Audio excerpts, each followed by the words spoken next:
I feel like when I talk about things like, in my view, anti-Semitism or extraordinarily destructive stuff that really has never had a place inside the conservative discussion and now suddenly is becoming more mainstream and seemingly out of nowhere, I've been saying to this audience that if you don't know what I'm talking about, consider yourself lucky.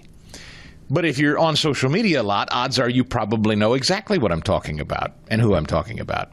And this has led some at the Haram Society to say, Stigall, I wish you'd just start naming names because I don't know what you're talking about. Or I think I know what you're talking about, but I'm not sure. And my view on that is it's like pornography. Fast Eddie? You know it when you see it. Do I need to name names? I mean, if you don't know, sincerely, if you don't know, I don't really want to interrupt your day with it because it's not of use. And I'm glad you don't. And keep it that way. And really, in this instance, ignorance is bliss. And if you do know, well, they're doing fine without my help. I don't need to bring them up. You know what I'm saying, Ed? I agree. I agree. You've stayed above board with the infighting among the conservative media market, and I've always respected that. And I'm not doing it for any other reason other than I understand that people have their tastes and their favorite hosts, and there are people that are far more successful than this host, who have bigger platforms than this host, with whom I'm not begrudging their success or picking a fight. But some of them have decided to use that platform, I say again, in my view, in really unusual ways. And it's kind of come out of nowhere. And I'm not sure exactly why. I can't prove it, so I stay away from trying to speculate on what that is. However, this is an interesting story today. Qatar's influence has extended into academia, real estate, sports, and even U.S. media, particularly Fox News. Mirroring its controversial tactics seen in Israel's Qatargate affair, documents submitted to the U.S. Department of Justice under the Foreign Agents Registration Act reveal Qatar's deep penetration into the American media landscape, particularly targeting conservative outlets. During the year leading up to the United States presidential election, only 10% of lobbying efforts by agents working on behalf of Qatar were directed at conservative-leaning media. However, after Donald Trump's victory, this focus shifted dramatically. Over half of their outreach was aimed at outlets like Fox News, the New York Post, and the Daily Mail. And by the way, that's not it. Those are the names you know. Those are the big sort of masthead names of supposed conservative media. There's more. Qatar's goal was clear: to promote favorable narratives about the emirate, known for its complex ties with Hamas and Iran. Complex ties means wink, wink.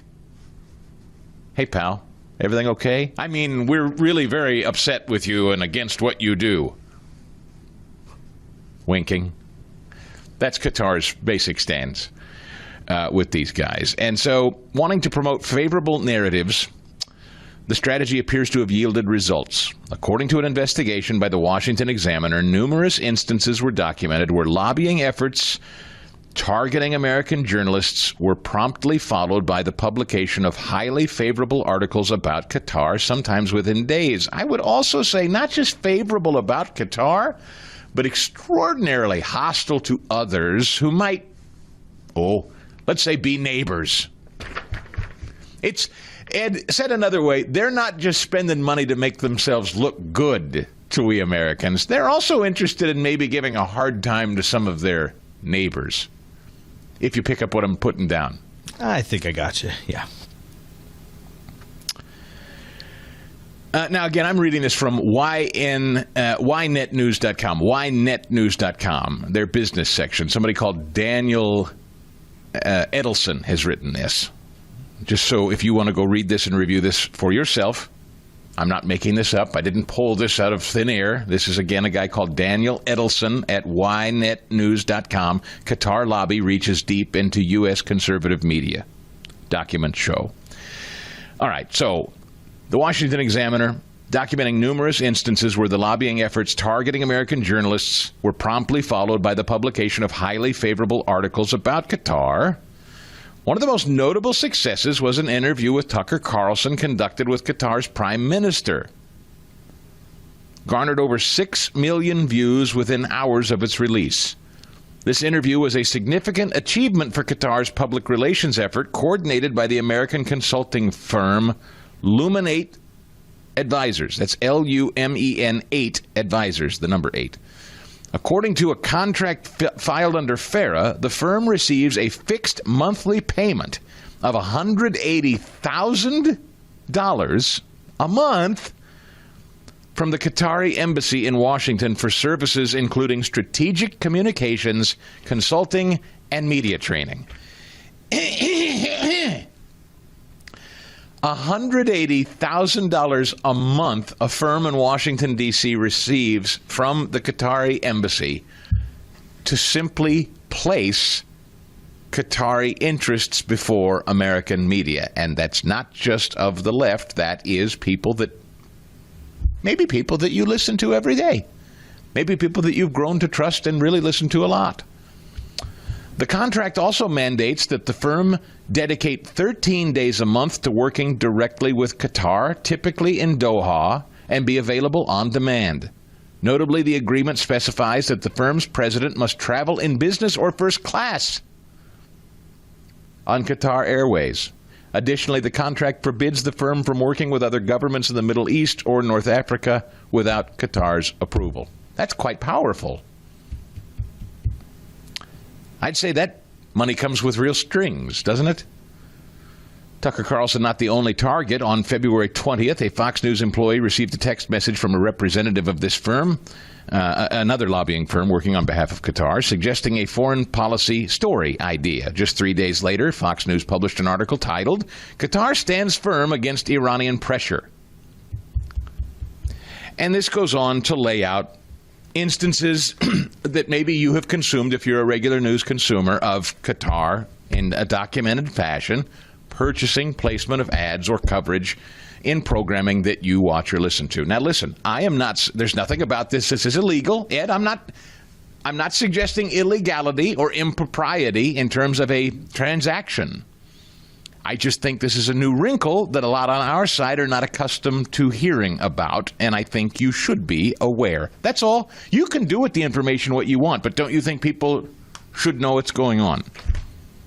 Absolutely. There are lobbying efforts going on every single day from places like Qatar to influence what is coming through some people's microphones, what they're writing about. Absolutely. And so when voices that we've known in some cases for decades start saying, for instance, stridently anti-Israel things, seemingly out of nowhere, in fact, in many cases, in a documented way, conflicting with what they used to say, and you can pull the tape on it, that's odd. That's not to say that people don't change their mind. I have, I admit, back in 2015, I was not a Trump enthusiast. If you listen to this show with regularity, you know that I've changed my mind. Now, you don't know for a fact that Donald Trump's not buying me off, I suppose, but I would be in violation of the law were that true. Of course, it's not true. But my point is, people can change their mind. I'm not suggesting you can't change your mind. Of course you can evolve and change your mind. But a very, very sudden, hard shift in tone, in focus, in an almost constant focus on one particular subject from somebody that has had a very, very diverse show covering many, many different angles of politics and news, now suddenly, stridently, almost consistently is focusing on one subject over and over and over, day after day after day after day, and starting to attack people in the Republican Party over this same issue day after day after day after day. And then I just read to you, $180,000 a month firm is receiving money to place stories of interest amongst some conservative media. Folks, that's not hard math to do. That's all. Walk that out. So if you're confused about what I'm saying, or you're confused about some of your favorite media outlets seemingly taking a hard pivot, this is why. all of this talk that you've heard, and of course I'm specifically talking about Israel now, all of this talk about Israel and its control over media or whatever, hello, Qatar and neighboring nations, they have just as much influence. They have just as much walking around. In fact, I would argue that a lot of these Arab nations probably have far more walking around money to throw at media outlets than Israelis do, would be my hunch. So it's just on my heart to continue to say this broadly. I'm not necessarily calling out anyone in particular. And now I see, as of yesterday, one of the most loathsome creatures to come out of the primordial ooze of what is now called digital media has, interestingly, been platformed and been united with an aforementioned name I was just talking about, if you're paying attention. And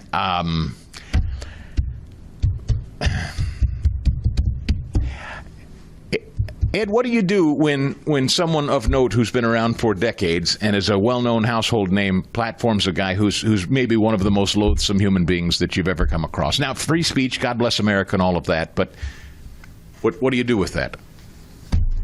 Honestly, for me, I think it's just time to turn it off. Unfortunately, I know not everybody's going to do that, but for me, this almost was a bridge too far. I think I'm there. The Chris Stigall Show podcast.